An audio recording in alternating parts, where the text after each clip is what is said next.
agar engkau melatih hawa nafsumu dengan mengamalkan seluruh isinya. Ini susah banget. Bismillahirrahmanirrahim. Masih panas. Masa minumnya dikit-dikit ya? Dua-dua gitu nggak apa-apa lah. Minumnya dua-dua nggak apa-apa. Belum bisa, masih panas. Hah? 5. Ya badan gue kan gendut, Indah. Kalau gue minum cuma 2, apa efeknya? Mana ada per kapsul 500 miligram? Oh my god.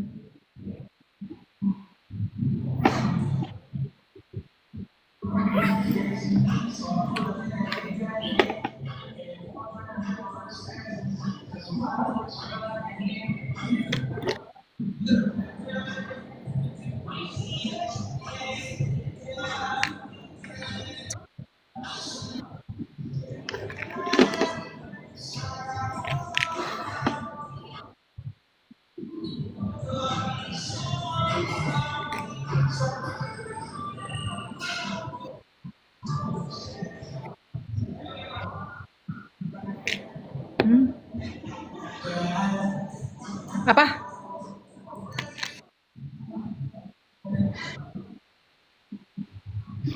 Apa tuh maksudnya?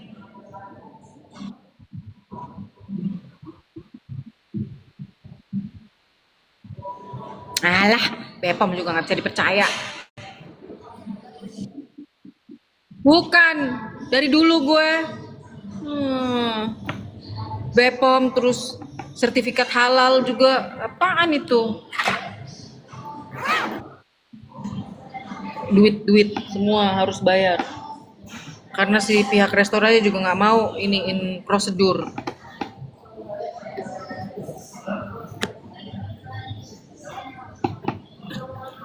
Jadi ketahuilah, kata buku ini, ketahuilah, Bismillahirrahmanirrahim, Allahumma sholli ala Sayyidina Muhammad wa ala ali Sayyidina Muhammad.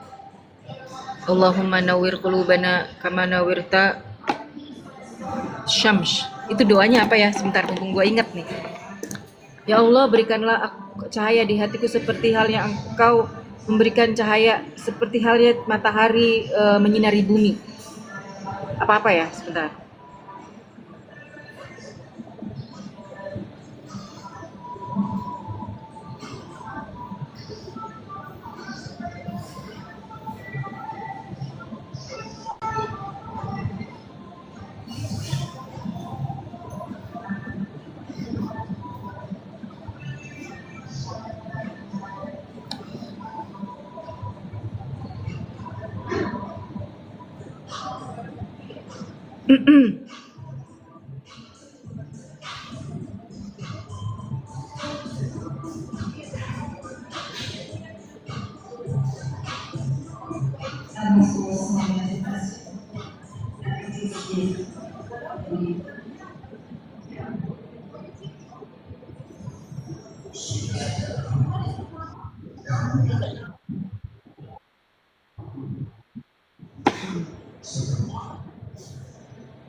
Bukan Sarah Sehan, Pak. Sarah Intan.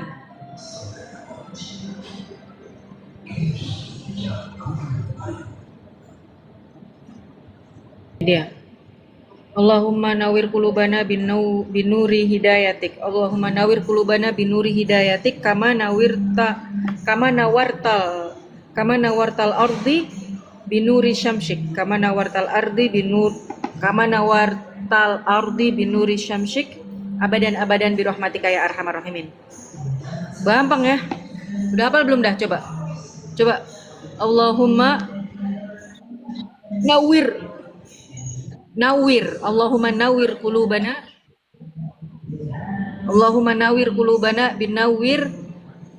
binur Allahumma nawir qulubana. Sebentar baca dulu. Allahumma nawir qulubana. Ini dia. Ini sebentar aku kirim.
Allahumma nawir, coba dah, bener nggak?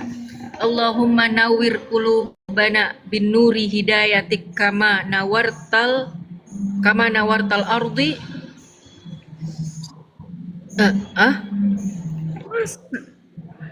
Masa ardu, nggak mungkin marfu, nggak mungkin marfu. Nawartal ardi, nggak mungkin marfu. Kama nawartal ardi binuri syamsika abadan abadan birahmatika ya arhamar rahimin. Mana ada ardu? Beda. Ardi binu. Iya, Allahumma nawwir qulubana Allahumma nawwir qulubana binuri hidayatik kama nawartal ardi binuri syamsika abadan abadan birahmatika ya arhamar rahimin. Waalaikumsalam warahmatullahi wabarakatuh. Nah, jadi permulaan hidayah. Judul pertamanya itu ini kata pengantar dulu nih, kata pengantar dari Imam Al-Ghazali. Bismillahirrahmanirrahim. Dengan menyebut nama Allah yang Maha Pengasih dan Maha Penyayang. Qul innal huda hudallah. Jadi katakanlah sesungguhnya petunjuk yang benar itu adalah milik Allah, bukan milik TikTok, apalagi milik saya, apalagi milik kamu. Berkata seorang syekh yang besar, imam yang sangat terkemuka, al-alim al-alamah, pembela Islam, pembawa banyak berkah bagi manusia, Abu Hamid Muhammad bin Ahmad Al-Ghazali. Semoga Allah Subhanahu wa taala mensucikan ruh beliau dan menyinari kuburnya. Ada panci jatuh. Dan menyinari kuburnya. Amin. Segala puji dan syukur untuk Allah dengan sebenar-benarnya pujian. Tempat kita meminta, tempat kita bergantung. Salawat dan salam semoga senantiasa tercurahkan kepada makhluknya yang terbaik, yaitu Nabi Muhammad SAW, seorang utusan dan hamba Allah yang telah mengemban risalah dengan sebaik-baiknya, juga kepada segenap keluarga dan para sahabatnya dan para generasi yang hidup pada masa setelahnya. Ketahuilah bahwa orang yang bersemangat dalam menimba ilmu agama, yang terlihat dari dirinya kesungguhan, cinta, dan tingginya dahaga kepada pengetahuan agama. Ilmu agama di sini ya. Bahwa jika engkau di dalam mencari ilmu memiliki tujuan untuk bersombong, kayak gue dulu, pengen biar dibilang pinter, bisa bahasa Arab, akhirnya nggak bisa gue. Jadi gue ada rasa-rasa sombongnya gitu kan, karena gue lebih seneng dibilang pinter daripada dibilang kece. Nah ini nih dia, jadi gue baca buku ini nih, waduh kayak dikletekin satu-satu nih. Jadi jika engkau dalam mencari ilmu agama bertujuan untuk sombong, merasa lebih dari orang lain, ya kan, mencari pujian di hadapan manusia, ini gue banget nih, I'm talking about myself. Jadi sombong, ya, merasa lebih dari orang lain, ini si Sarah nih, mencari pujian di hadapan manusia dan mengumpulkan materi dunia, ini enggak insya Allah, dan mengumpulkan materi dunia dengan memperalat ilmu agama untuk kepentingan nafsu belaka. Ini enggak yang terakhir, insya Allah enggak ya. Tapi kalau gue pengen dibilang pinter, dibilang kalau gue sombong, itu bener banget. Maka sesungguhnya engkau telah melangkah dalam menghancurkan agamamu. Yang terakhir tuh, jadi memakai agama, menjual ayat-ayat Allah untuk kepentingan hawa nafsu dan memperkaya diri sendiri. Maka sesungguhnya engkau telah melangkah dalam menghancurkan agamamu, ya, merusak jati dirimu dan menjual akhiratmu demi duniamu. Dengan demikian, maka akan rugi perdagangan agamamu dan akan rusak urusan akhiratmu. Gue ngomong, tapi dia sakit loh, ndak? Bukan sakit tapi nggak nyaman ya. Tadi makan permen yang itu terbuka gitu semua, tapi masih ada. Memang harus minum air panas biar dia keluar ya. Kemudian dengan demikian maka akan rugi perdagangan agamamu dan akan rusak urusan akhiratmu. Bahkan orang yang mengajarkan agama kepadamu seakan-akan telah menolongmu di dalam melaksanakan kemaksiatan. Ya. Dia seakan-akan telah menemanimu di dalam kerugian dan tidak jauh beda dengan orang yang menjual pedangnya kepada para perampok yang ingin membunuhnya. Sebagaimana sabda Rasulullah, "Man a'ana ala ma'asiyatin walau bisatri kalimatin kana syarika lahu fiha." Barang siapa membantu sebuah kemaksiatan walaupun hanya dalam separuh kata, maka dia mendapatkan dosa yang sama dengan orang yang melakukannya. Paham gak dah? Jadi tujuan menuntut ilmu ini udah dibilangin dari awal. Kalau tujuan kalian menuntut ilmu karena ingin dibilang pintar, merasa lebih dari orang lain, mencari pujian di hadapan manusia, kemudian memperalat ilmu agama hanya untuk dijual dengan urusan dunia, maka sesungguhnya engkau telah merusak, menghancurkan agamamu, merusak jati dirimu. Apalagi Umi, gak usah panggil-panggil Umi lah. Gitu ya. Terus kata Rasulullah, bahkan orang yang diambil ilmunya, jadi misalkan orang ada belajar nih, aku belajar dari seorang guru waktu di Riyadh gitu. Ternyata ilmu itu aku pakai untuk kebutuhan dunia, aku jual itu ya. Itu sama halnya seperti guru itu menjerumuskan aku ke dalam kejelekan. Gitu, menjerumuskan aku dalam kemaksiatan. Kata Rasulullah, barang siapa membantu sebuah kemaksiatan walaupun dengan hanya separuh kata, artinya mengiyakan. Nggak tahu kalau dalam hati ya, mengiyakan, maka dia mendapatkan dosa yang sama dengan orang yang melakukannya.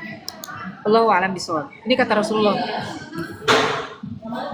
Jadi di kitab ini kata Imam Ghazali ingin menunjukkan kepada kita semua permulaan hidayah, agar engkau melatih hawa nafsumu dengan mengamalkan seluruh isinya, agar mengukur kebenaran pengakuanmu dengan mengistiqomahkan kandungan dan tuntutannya. Ini susah nih, susah banget ya. Coba, agar engkau melatih hawa nafsumu dengan mengamalkan seluruh isinya, agar mengukur kebenaran pengakuanmu dengan mengistiqomahkan kandungan dan tuntunannya. Susah itu tahu. Menahan hawa nafsu aja udah susah, apalagi istiqomah mengamalkan kandungannya. Kitab Bidayatul Hidayah.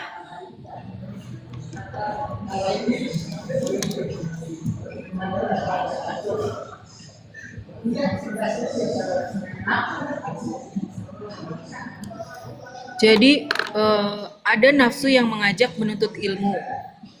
Itu nafsu jelek. Berarti dulu gue niatnya nggak bener ya. Jadi gue harus memperbaharui niat nih.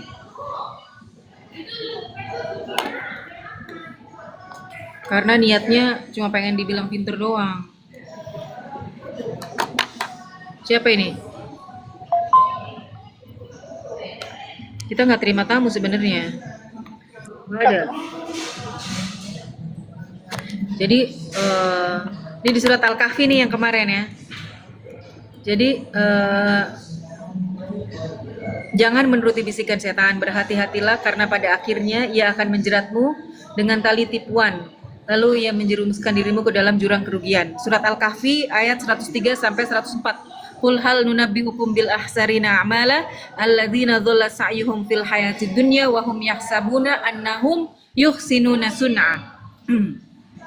Katakanlah Muhammad, apakah perlu kami beritahukan kepadamu orang-orang yang paling rugi perbuatannya, yaitu orang-orang yang sia-sia perbuatannya dalam kehidupan dunia, sedangkan dia mengira telah berbuat sebaik-baiknya. Alladzina dhalla sa'yuhum fil hayatid dunya wa hum yahsabuna annahum yuhsinuna sun'a. Jadi sadarilah bahwa ketika melakukan penyesatan tersebut, setan akan selalu membisikkan kepadamu berbagai keutamaan ilmu dan keagungannya. Benar itu. Benar. Keutamaan ilmu, keagungan derajat para ulama, ia selalu menyuarakan di telingamu berbagai keterangan yang menjelaskan kemuliaan ilmu dan para ahlinya atau dengan kalimat-kalimat lainnya. Sementara ia melalaikan kesadaranmu dari hadis-hadis yang menjelaskan bahaya orang yang berilmu. Makanya, jangan malu mengatakan aku tidak tahu. Memang aku nggak tahu apa-apa. Daripada ngomong ternyata salah, atau mungkin bisa diiringi tolong betulkan kalau saya salah. Ada orang yang merasa karena gue udah 7 tahun, 8 tahun, 10 tahun, 12 tahun menuntut ilmu agama, masa nggak hafal gitu. Ada yang kayak gitu. Barang siapa yang bertambah ilmu namun tidak bertambah hidayah, hidayah maksudnya amalnya, maka ia bertambah jauh dari Allah. Jadi man izdada ilman walam yazdad huda lam yazdad minallahi illa bu'dan. Barang siapa yang bertambah ilmu namun tidak bertambah hidayah, maka ia bertambah jauh dari Allah. Kata Rasulullah, asyadun nasi adzaba yaumal qiyamati aliman lam yanfa'ullahu bi'ilmih. Artinya manusia yang paling pedih siksanya di hari kiamat adalah orang alim yang tidak bermanfaat ilmunya. Ada nggak orang alim yang nggak bermanfaat ilmunya? Siapa dah? Jangan ya? Gue nih kayaknya. Gue udah nggak alim. Siapa? Ya maksudnya itu.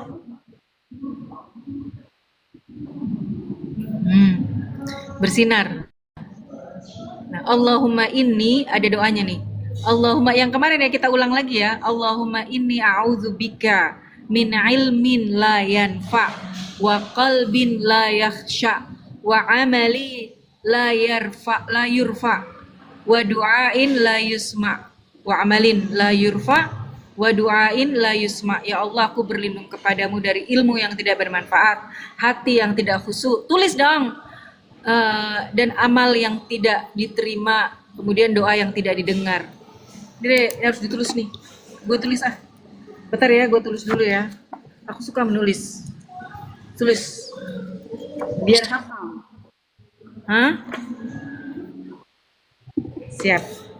Allahumma inni. Jadi kita sekalian, kalau aku belajar tuh suka sambil menulis karena biar ingat gitu loh. Terus melatih tangan nulisnya bagus. Allahumma inni a'udzubika min ilmin la yanfa. Bagus nggak, lihat nih tulisan gua? Nggak pakai kamera belakang? Hah? Ini lihat nih. Tulisan aku.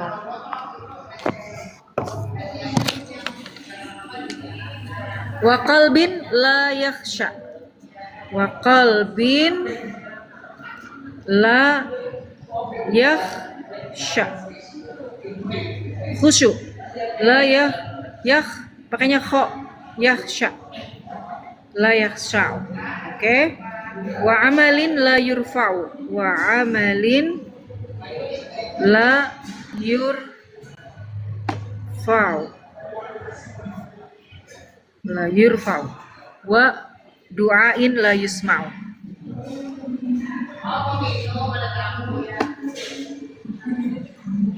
Yusma'u. Oke. Lihat nih. Gue mau pamer. Tuh. Lihat kan? Allahumma inni a'udzubika minal ilmin la yanfa wa qalbin la yakhsha wa amalin la yurfa wa du'ain la yusma. Gitu. Itu ceritanya. Seperti itu. Enggak ada filternya. Kenapa tampilannya kayak begini? Sini aja. Ya Allah, aku berlindung. Ya Allah, sungguh aku berlindung kepadamu dari ilmu yang tidak bermanfaat, hati yang tidak khusyuk, amal yang tidak terkabul, dan dari doa yang tidak didengar. Dengar sama Allah maksudnya.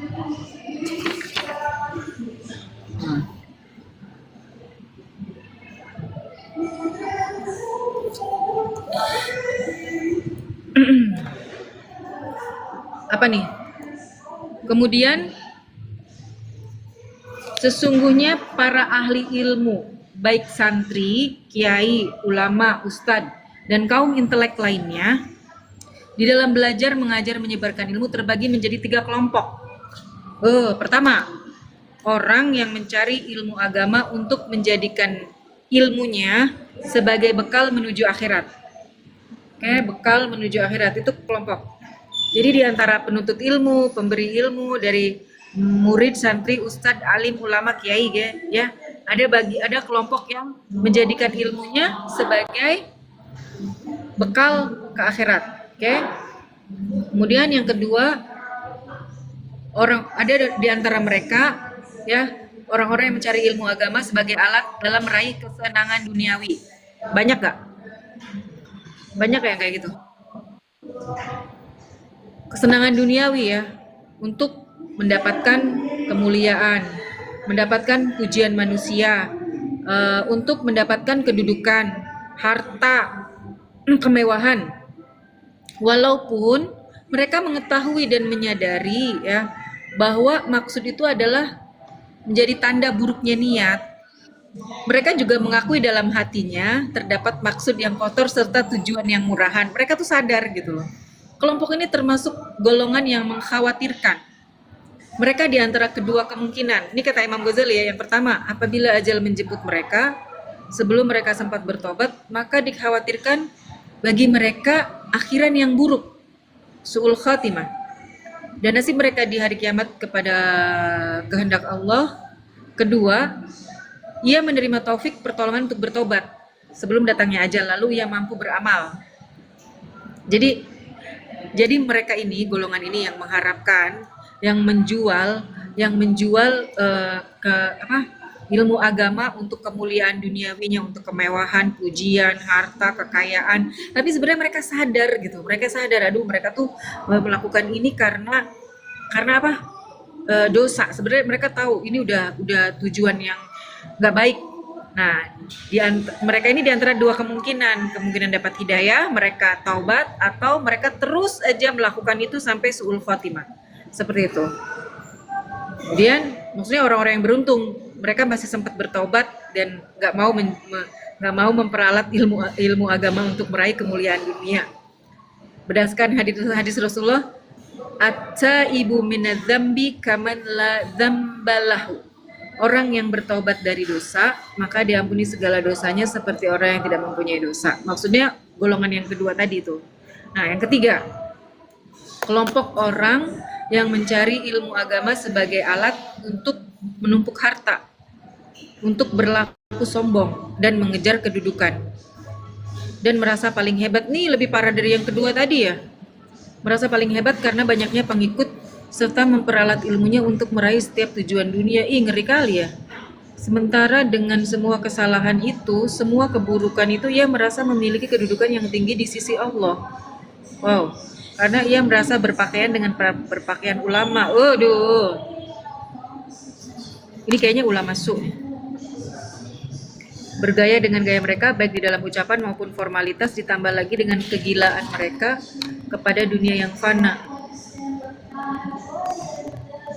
Ini yang lebih parah lagi. Ini yang termasuk di surat As-Saff surat 61 ayat 2 sampai 3. Ya ayyuhalladzina amanu lima taquluna ma la taf'alun kabura maqtan indallahi an taqulu ma la taf'alun. Ini berarti lebih parah lagi, Dinda. Jadi 3 kelompok, ya. Gue catat deh. Gue mencatat untuk diri gue sendiri. 3 kelompok apa nih? Penuntut ilmu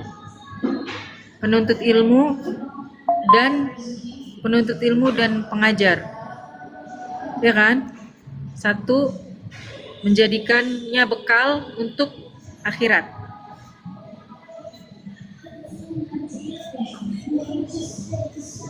Kayaknya gue yang kedua deh, yang menjadikan ilmu ini untuk meraih kemuliaan dunia, ya. Naudzubillah min dzalik. Tobat deh gue. Menjadikan ilmu agama untuk meraih gitu ya. Kemuliaan dunia. Harus taubat, kalau enggak suul khotimah. Nah ya ini ya. Nah yang ketiga nih masuk ini dulu. Al-Kahfi, gue tulis ininya. Al-Kahfi 103 sampai 104. Gue hafal. Qul hal nunabbiukum bil akhsarina amala alladzina dhalla sa'yuhum fil hayatid dunya wa hum yahsabuna annahum yuhsinuna sun'a. Yang keempat, ini kayaknya ulama su. As-Saff, surat As-Saff. Surat ke berapa tadi? Surat As-Saff surat ke 61 ayat 2 sampai 3. Nah, ya ayyuhalladzina amanu lima taquluna ma la taf'alun kabura maqtan indallahi an taquluna ma la taf'alun. Iya ini udah. Ini ulama su, bener nah ini. Ulama su. Masyarakat awam, masyarakat tidak berilmu tidak akan berani mencintai dunia kecuali akibat dari keberanian para ulama su dalam mencintainya, sehingga ilmu mereka telah menjadi sebab atas keberanian masyarakat untuk melanggar hukum-hukum Allah. Lebih fatal lagi, di atas semua itu nafsu mereka yang bodoh selalu mengajak mereka berangan-angan tinggi, mendorong mereka kepada perasaan berjasa kepada Allah dengan ilmu mereka. Dan hawa nafsu, wah ngeri banget ini ya. Dan hawa nafsu mereka menggambarkan kepada mereka bahwa mereka lebih baik dari kebanyakan manusia. Wow. Ini terjadi nih. Terjadi nggak Dinda?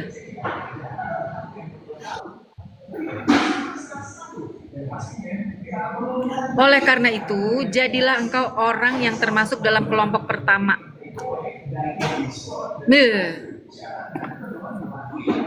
Ngeri banget ya penuntut ilmu ini, penuntut ilmu dan yang mengajarkannya. 3 kelompok manusia yang menjadikan bekal agamanya sebagai bekal, kelompok kedua yang menjual dunia agamanya untuk kemewahan dunia, yang kelompok ketiga, lu ngapain sih manggil gua Umi dari tadi, si meong satu ini. Terus yang ketiga ulama su. Udah itu aja, gue tulis ringkasannya aja. Tapi ini yang mendekat-dekati kepada penguasa juga loh, ada loh Nda. Termasuk yang mendekat-dekati kepada para penguasa.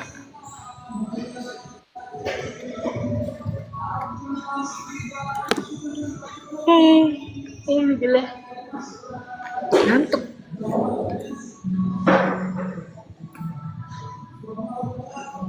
Ngeri banget ya ini ya, bener-bener ini kok dapat hidayah, orang hatinya harus bersih nih, kosong.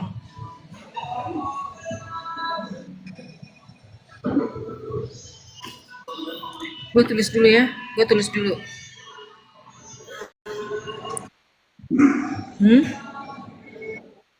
Nyambi apa?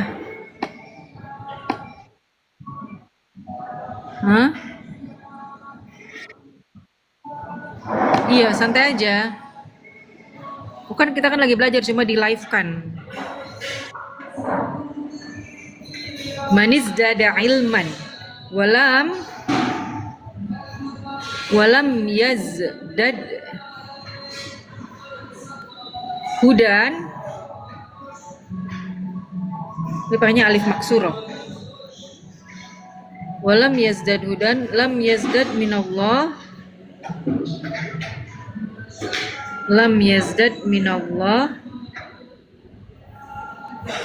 minallahi illa bu'dan, minallahi illa bu'dan. Siapa yang bertambah ilmu tapi tidak bertambah amal, siapa yang bertambah ilmu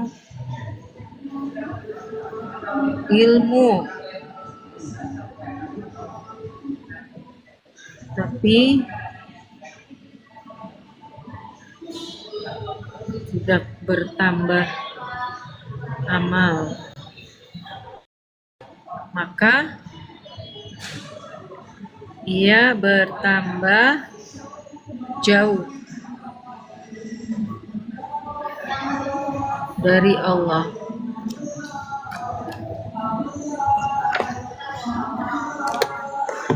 Muzaki itu At-Taubah ayat 60.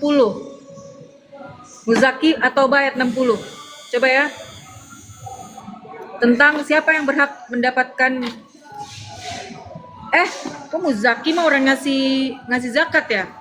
Yang berhak mendapatkan zakat kayaknya surat At-Taubah sebentar. Surat At-Taubah surat ke-9 ayat 60 coba. Coba ya, siapa sih David? David, kamu muslim apa Kristen? Oten. Lu mau ngebahas apa sih? Oten.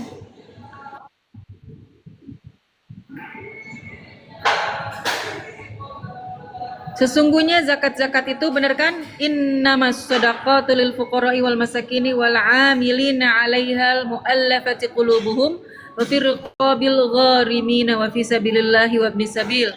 Faridatan minallah wallahu anha. Oh, ten. Terus apa? Kamu mau apa? Terus kamu mau kenapa David? Kamu baca surat At-Taubah ayat 60 ya. Jangan baca Amsal loh, nyasar ntar lo. Ini udah ya. Allahumma inni a'udzubika min ilmin la yanfa' wa qalbin la yakhsha wa amalin la yurfa wa du'a la yusma. Ya Allah, aku berlindung kepadamu dari hati. Aku berlindung kepadamu dari dari ilmu yang tidak manfaat, hati yang tidak khusyuk, amal yang tidak diterima, doa yang tidak didengar. Siapa sih yang mu'alaf karena harta zakat? Siapa? Lu nanya apa bener mu'alaf itu dapat zakat? Terus jadi bener ya mu'alaf karena harta zakat? Lu otaknya di mana, David? Nggak ngerti lu cara berpikir yang baik dan benar? Ngambil kesimpulan kayak begitu? Dasar lu, kalau otaknya belum sampai, nggak nyambung dengan baik dan benar, nggak usah ngomong sama gua. Paham nggak? Keluar lu dari sini, kalau nggak gua blok. Keluar dari sini, kalau nggak gua blok. 1, 2.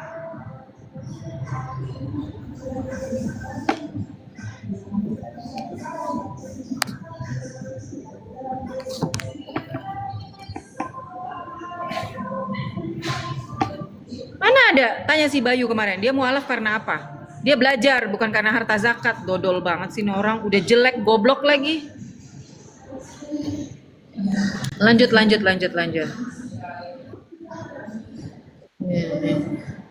Ini tadi nih, udah nih. Ini orang-orang yang ini. Nah ini dia nih. Ini setelah tadi ya, mereka oke. Ini yang termasuk di surat As-Saff surat As-Saff 61 ayat 2 sampai 3, ya ayyuhalladzina amanu lima taquluna ma la taf'alun kabura maqtan indallahi an taquluna ma la taf'alun. Wahai orang-orang beriman, mengapa kamu mengatakan sesuatu yang tidak kamu kerjakan?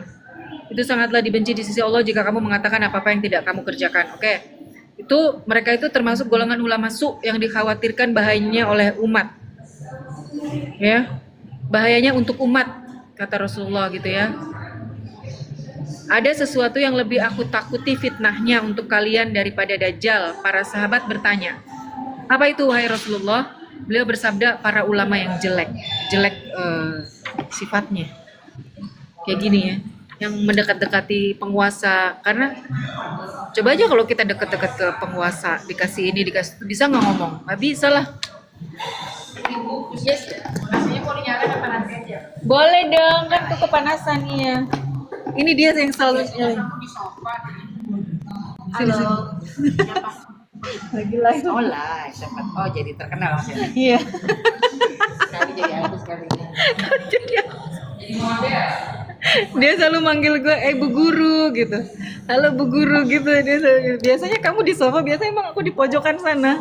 Biasanya di sofa sampai apa? Iya, sampai apa? Soalnya ini nggak ada sandaran. Aku belum beli sandaran. Lagi live Kantor TikTok ya, lagi ngaji nih. Lagi ngaji. ngaji. Nih tuh lihat tuh. Halo. Kak Sarah di mana itu?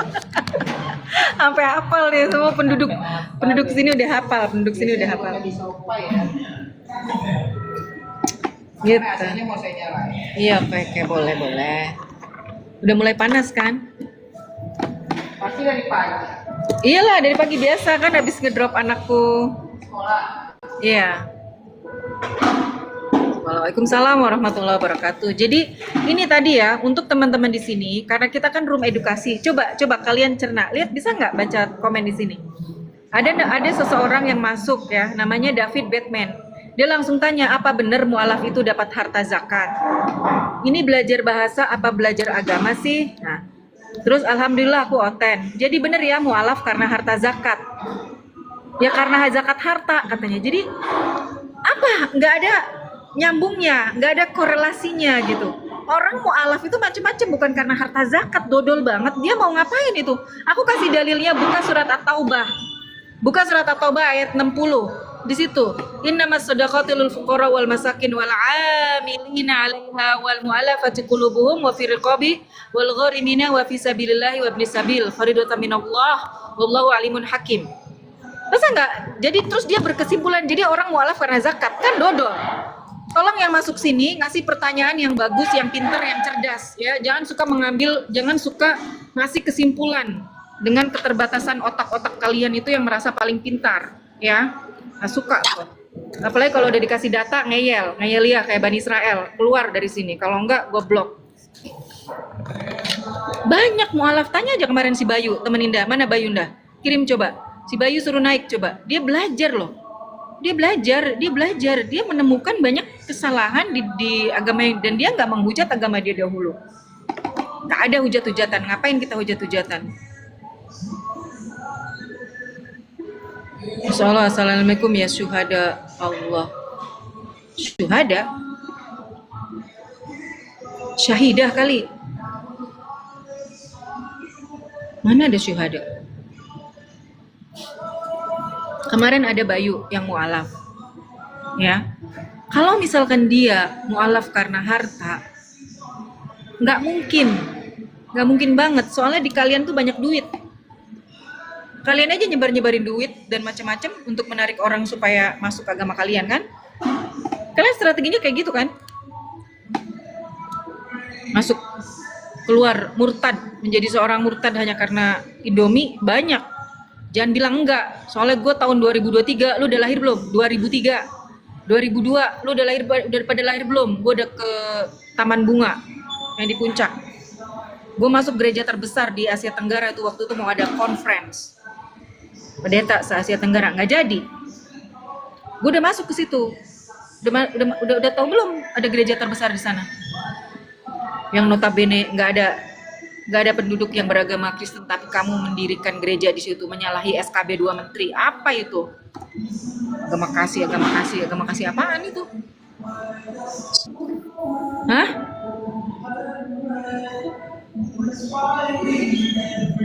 Syuhada, oke. Syuhada sebutan bagi kaum muslim yang berjuang di jalan Allah. Aku kan muslimah. Kalau udah mati namanya syahid ya. Syahid udah meninggal. Syuhada orang yang berjuang di jalan Allah. Bener juga sih. Kalau syahidah orangnya udah mati ya. Syahid orangnya udah mati ya udah.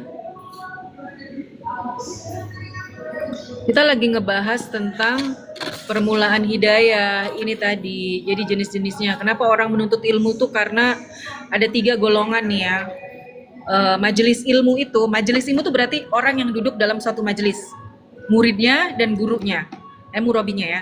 Jadi ada 3 jenisnya. Ada yang mereka menuntut ilmu karena untuk bekal akhiratnya. Untuk bekal supaya dia tahu bagaimana cara sholat. Itu kan syariat. Gimana cara wudhu yang benar, apa hukumnya, umroh, haji, kayak gitulah. Dia menuntut ilmu agama itu untuk bekal dia hidup, oke? Nah yang kedua, ada orang yang menuntut ilmu, ini gue menuntut ilmu untuk kemuliaan dunia, pengen dipuji, pintar, merasa pintar dari orang lain, itu gue banget. Tapi gue udah beristighfar, gue udah tobat. Nah yang kedua itu tadi, itu ada dalilnya tuh di surat Al-Kahfi ayat 103 dan 104. Qul hal nunabbiukum bil akhsarina a'mala alladzina dhalla sa'yuhum fil hayatid dunya wa hum yahsabuna annahum yuhsinuna sun'a. Orang-orang yang mengira dirinya telah berbuat baik padahal mereka melakukan perbuatan yang sangat nyata. Oke? Yang ketiga, nah ini kelompok ulama ulama yang jelek, yang nggak bisa memberikan warna yang baik. Itu dalilnya di surat As-Saff, surat ke-61 ayat 2 sampai 3. Dalilnya apa tadi, Dah? Ya ayyuhalladzina amanu, orang-orang beriman yang menuntut ilmu, ya ayyuhalladzina amanu lima taquluna ma la taf'alun. Kabura maqtan indallahi an taquluna ma la taf'alun. Wahai orang-orang yang beriman, kenapa engkau mengatakan sesuatu yang tidak kamu kerjakan? Sungguh besar kemurkaan Allah ketika kamu mengatakan hal yang tidak kamu kerjakan. Jadi nyuruh-nyuruh orang berbuat baik, dia sendiri berbuat jehong. Itu. Oke, masuk bab pertama tentang amal, ketaatan, dan ibadah. Ih, susahnya ini ya. Soalnya aku orang males ini. Kenapa gue dikasih kitab ini ya? Soalnya aku orang males. Jadi biar aku nggak males, aku harus belajar. Jadi ketahuilah bahwa sesungguhnya perintah Allah itu ada dua. Perintah wajib dan dua sunnah. Sebenarnya utama mana sih, wajib atau sunnah? Gue tanya dong, perintah yang utama tuh wajib apa sunnah, Nda? Masa?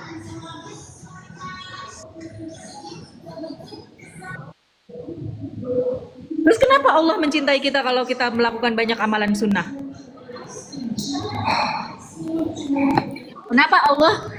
Kenapa nih ya? Kenapa perintah wajib adalah modal pokok? Jadi kalau dalam koperasi, perintah wajib adalah modal pokok yang sama sekali nggak boleh ditinggalkan. Berarti kan lu takut kan, kalau lu meninggalkan yang wajib lu takut kan, takut masuk neraka. Bener gak? Gue nih sama Rasid. Contoh, Rasid pokoknya bangun pagi jam 5, mandi, sholat, sikat gigi semua. Udah jalankan tuh kewajiban yang nggak boleh. Kalau dilanggar gue marah besar. Tapi pada saat dia melakukan yang sunnahnya, dia bangun sebelum jam 5 dia udah bangun. Dia udah cuci kos kaki sendiri, nggak dibilangin tuh. Kan sunnah kan gitu katanya, kalau ditinggalin nggak dapat dosa, kalau dijalankan dapat pahala, kalau ditinggal dapat dosa, begitu kan? Bener nggak? Tapi ternyata si Rasid ini dia jam 4 udah bangun, dia lakukan sholat witir gitu, dia ini terus dia tambahin tuh amalan-amalan yang nggak gue perintahkan. Cinta nggak? Nah, jadi wajib apa sunnah?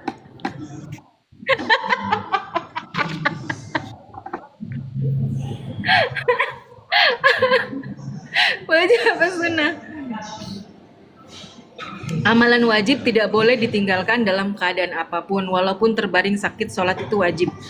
Jadi aku juga kan ada hadis yang untuk membedakan seorang kafir atau tidak. Selama kamu tidak sholat itu indikator. Kamu meninggalkan sholat, ya kamu kafir itu loh. Tapi kalau kamu misalkan kamu berzina, kamu mencuri, kamu keluar nggak dari Islam? Gak ada tuh. Kamu nggak keluar dari Islam gitu loh. Ngeri banget ya. Nggak tahu hikmahnya apa tuh. Kenapa kok sholat Allah, padahal kan banyak juga orang baik yang nggak sholat. Banyak juga orang-orang yang lebih baik, lebih apa. Tapi kenapa mereka nggak sholat gitu. Terus kenapa orang yang melakukan kejahatan, membunuh apa semua nggak dihukumi keluar dari Islam? Nanti bab lain. Jadi tadi yang wajib, walaupun kita lagi sakit, lagi terkapar, sholat walaupun dengan bahasa ini, dengan bahasa mata, isyarat mata, dia tetap harus dikerjakan. Ya Allah, gue kayaknya banyak dia meninggalkan sholat. Adapun amalan sunnah adalah ibadah plus atau amalan tambahan. Dengan menjalankannya engkau akan memperoleh keberuntungan dan engkau akan meraih derajat tinggi di sisi Allah. Tuh. Jadi di hadis qudsi, gue baca artinya aja ya. Di hadis qudsi, Rasulullah Shallallahu Alaihi Wasallam bersabda, Allah berfirman, amal ibadah hambaku yang paling cepat mendekatkannya kepadaku adalah amal ibadah wajib yang telah aku wajibkan atas mereka. Cepet tuh amal ibadah wajib, cepet deket sama Allah ya.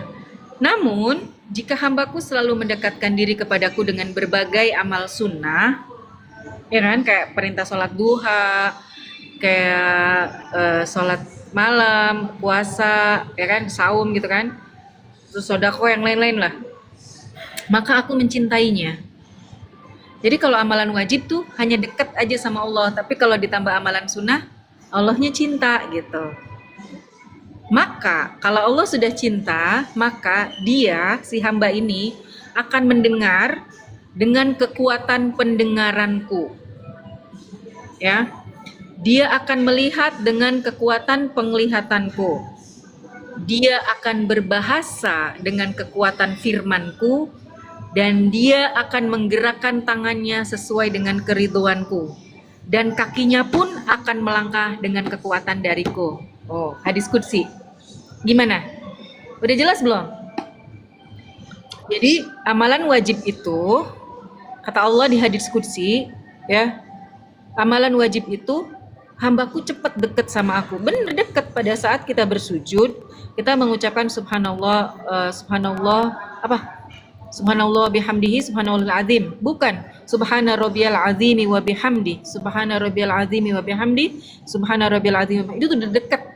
Hamba pasti dekat. Amalan wajib yang nggak boleh ditinggalkan dalam kondisi apapun.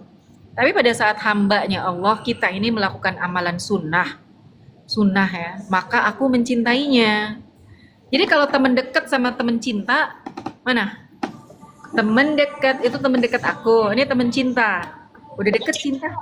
Udah deket cinta lagi. Nah, terus kalau udah cinta, kata Allah gini. Terus kalau udah cinta, si hamba ini nih yang udah dicintain sama Allah nih, jadi dia mendengar beda dengan pendengaran kita gitu loh. Beda dengan pendengaran kita yang awam. Makanya banyak orang-orang alim itu kan dikasih basyiroh, dikasih kasyaf, dibuka sama Allah. Dia bisa lihat orang itu begini, jejak-jejak apa yang kelihatan. Kan ada kayak gitu kan. Jadi pendengarannya, matanya, tangannya, kakinya, langkahnya, lidahnya, lisannya pun akan berkata sesuai dengan apa ya, kekuatan dari Allah. Jadi wahai saudaraku yang gemar menuntut ilmu dan ingin dekat dengan Allah, sungguh engkau tidak akan mampu menjalankan perintah-perintah Allah kecuali setelah engkau menjaga hatimu dan anggota badanmu dari kelalaian kepadanya. Itu bener loh, ghafil tuh lalai. Udah sampai sini dulu aja ngajinya. Kita bahas berulang-ulang ini. Maka perbanyak istighfar dan doa yang tadi. Allahumma inni a'udzubika min ilmin la yanfa. Hah? Si Carlos nulis aja nggak bener loh. Anas bin Malik. Ada nggak keselamatan dalam Islam? Adalah. Terus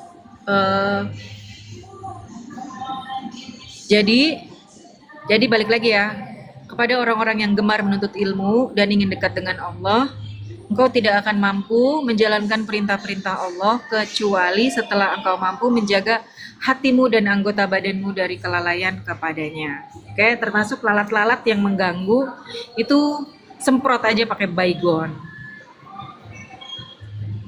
Boleh sebut merek? Boleh sebut merek nggak sih, Indah? Semprot pakai baygon? Hah? Buang-buang energi ya? Nyuruh siapa ya? Suruh semprot. Panggil Bang Blender aja. Anak siapa? Anakku.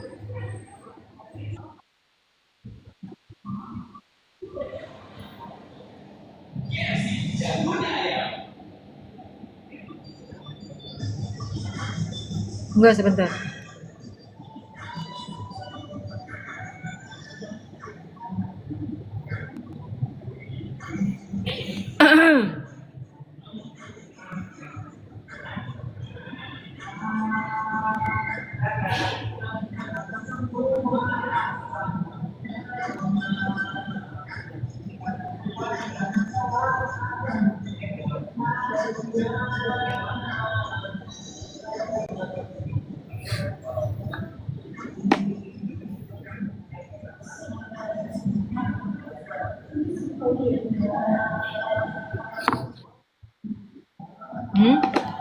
Kenapa?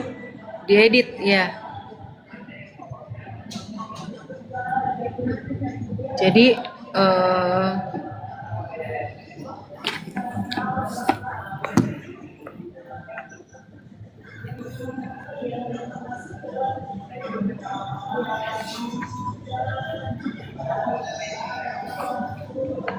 udah jelas belum tadi teman-teman?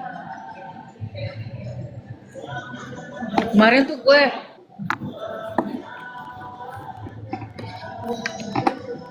Putra Deli, tapi kata di Al-Quran terus bahwa perempuan cuman setengah memikirkan. Coba dijelaskan Kak. Coba kamu jelaskan apa pertanyaan kamu. Kamu berbahasa baik, kamu berbahasa yang baik dan benar. Habis itu menulis dengan baik dan benar sehingga orang lain bisa memahami perkataan kamu. Ya, lu udah di notice gue aja udah bersyukur.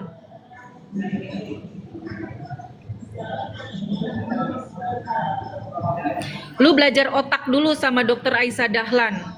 Otak wanita dan otak laki-laki. Baru lu tanya sama gua. Kalau lu nggak paham, balik lagi.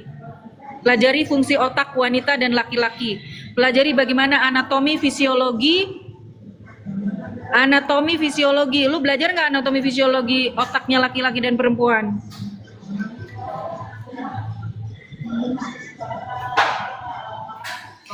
Iya, biar Quran ini tidak bertentangan dengan sains. Jadi lu belajar dulu kondisi otak laki-laki dan perempuan. Ya, terus kalau gue kasih tahu semua, di sini, lu mau apa? Hah? Keluar nggak dari sini? Kalau nggak gue blok semua lo ya. Lalat yang jelek, bau-bau nih pada kesini semua.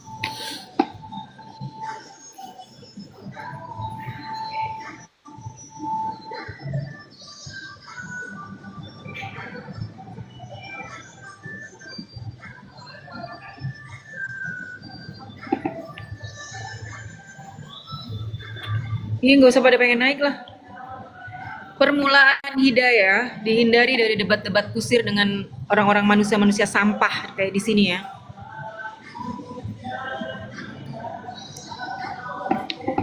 Barusan lagi ngaji hati, udah dapat ujian, dikasih laler. Manusia-manusia nggak berguna, yang otaknya nggak dipakai untuk berpikir dengan baik dan benar, nggak pernah mempelajari kebenaran Al-Quran dengan sains. Sebelum kalian mengacak-acak laman gua nggak peduli gua rame sepi, nggak peduli gua cuma satu, gue nggak ada yang nonton, nggak peduli. Paham kalian semua? Keluar lu dari sini, orang-orang jelek, orang-orang sampah, nggak cerdas, nggak pinter. Karena gue mau buka room English di sini. I will open English room. I will discuss with English. If you can speak English, come up.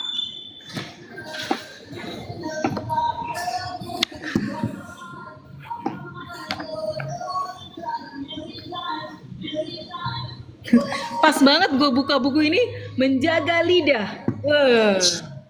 Menjaga lidah, jangan berbohong. Pembohong lu, keluar lu semua dari sini. Memang Islam bener banget ya.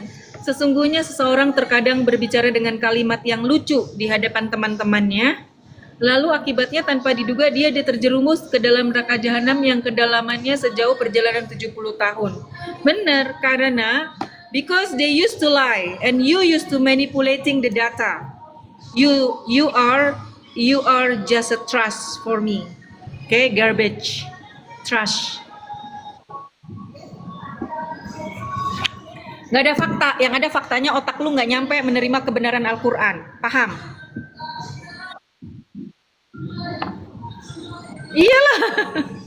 Loh, faktanya otak-otak mereka ini tidak bisa menerima kebenaran Al-Quran. Udah selesai.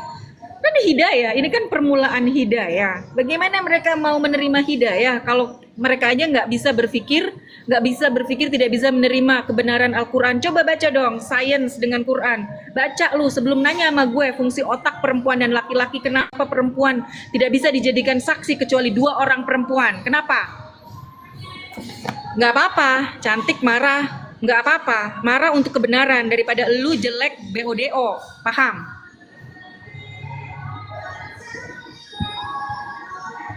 Kalian itu ya, pertanyaan seputar itu aja, nggak ada upgrade-nya. Diri kalian tuh nggak belajar apa bagaimana?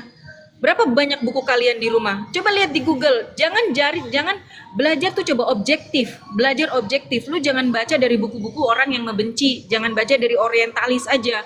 Baca buku-buku yang benar. Baca siapa, lihat penulisnya. Baca. Gua aja kalau ngasih referensi harus 3 ulama luar negeri sama 3 ulama Indonesia. Baru gua bisa ngomong. Jadi kalau otak kalian cuma sebatas mencaci, memaki, dan mengambil kesimpulan dengan keterbatasan cara berpikir kalian, nggak usah lu ngomong sama gua. Lu nulis apa? Arkuan itu apa? Carlos, coba naik lo. Siapa penulis Arkuan? Apa itu Arkuan? Lu nulis aja nggak bisa, terus lu mau ngomong sama gue, astagfirullahaladzim, kayaknya gue degradasi deh, degradasi mental, degradasi pendidikan, gue ngomong sama orang-orang kayak gini, ya Allah ya Robbi, gue biasa kumpul sama profesor, sama doktor, S3, profesor, terus gue ngomong sama lu di sini, nulis aja nggak bener, apa itu Arkuan? Gue nggak ngerti orang Arkuan. Arkuan itu apa? Nih gue screenshot. Apa itu Arkuan?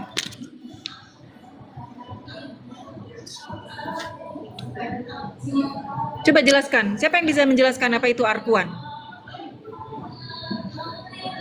Apa Arkuan? Gue nulis kayak gini nih. Ini tulisan gue nih.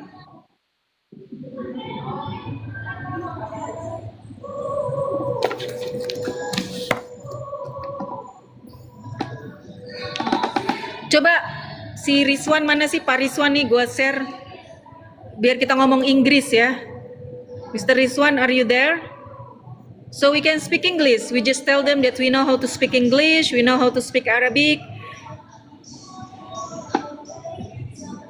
Kalau kitab suci apa namanya? Ya lu apa namanya? Tulis.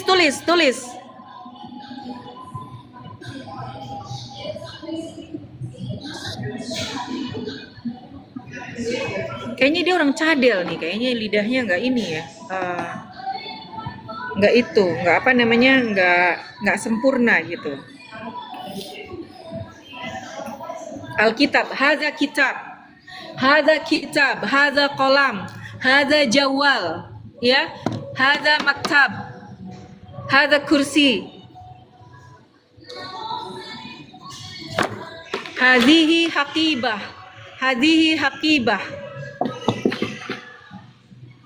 hadza kitabun, ini buku, hadza qolamun, hadza jawalun, hadza kitab, ini buku, hadza qolam, ini pena, hadza jawal, ini telepon, hadhihi haqibah. Kenapa pakainya hadhihi? Karena haqibah itu diakhiri dengan huruf tak marbutoh. Huruf tak marbutoh itu adalah apa? Muannas, ya.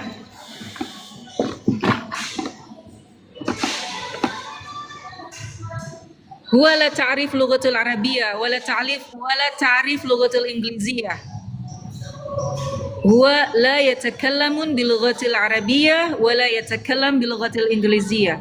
Dia nggak bisa bahasa Arab, dia juga nggak bisa bahasa Inggris. Pak Didik